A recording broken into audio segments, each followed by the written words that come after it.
Hello, I'm gonna be doing my thoughts on Conscious Capitalism, the book.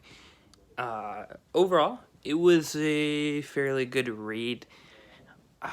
I think it's clear the biases that stand through. Love the author, right? I think he's a great guy.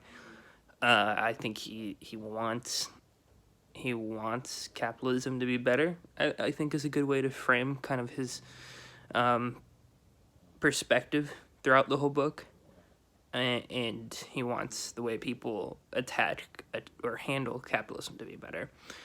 But it's clear that his experience, right, being an entrepreneur, probably growing up in America, has a heavy influence on what he's trying to do. Where he is inadvertently trying to save the coin term of capitalism, and he does some good navigations, thinking around the history of it, right?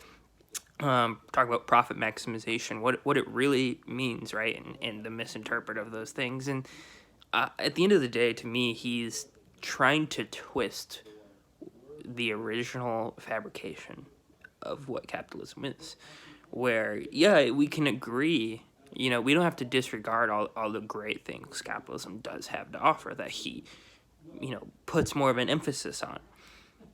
But at the end of the day, we can't critique the perceptions of capitalism as much as he has. Are there ways that is valid? Yes, but at the same time, a lot of what he calls perceptions is actually on par with the original creation of capitalism and how it was formulated to be structured, right? You have like the extremes of communism, capitalism, and socialism. Really, their theories at extreme perfection, and the understanding from generally most of those people is those are ideals to strive towards, but that theory, that model, isn't necessarily something that can play out in reality, you know?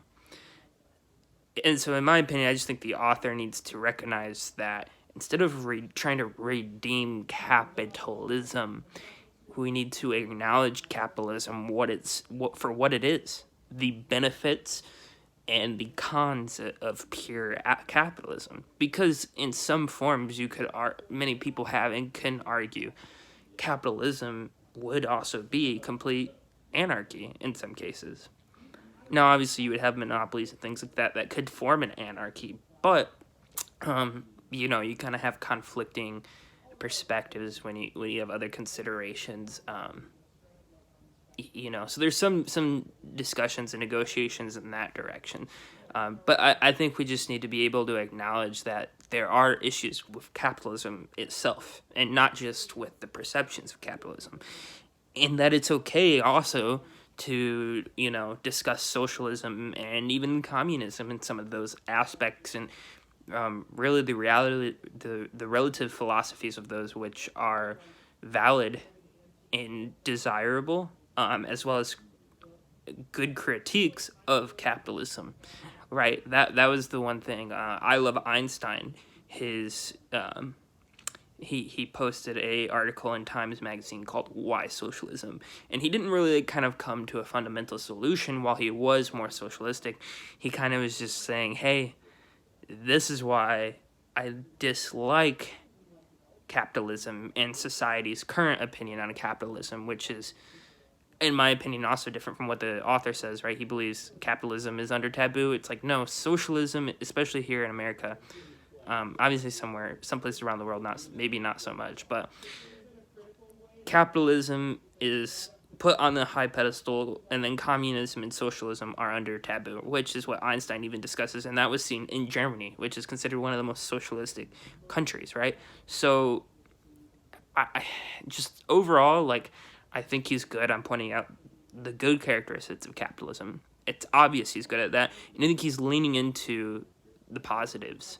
But I think where his critiques need to be more centered on capitalism and not necessarily trying to redefine capitalism, but saying, hey, this is what capitalism is. Here's the good things we can incorporate, and we need to find ways to not be or to address the problems of capitalism.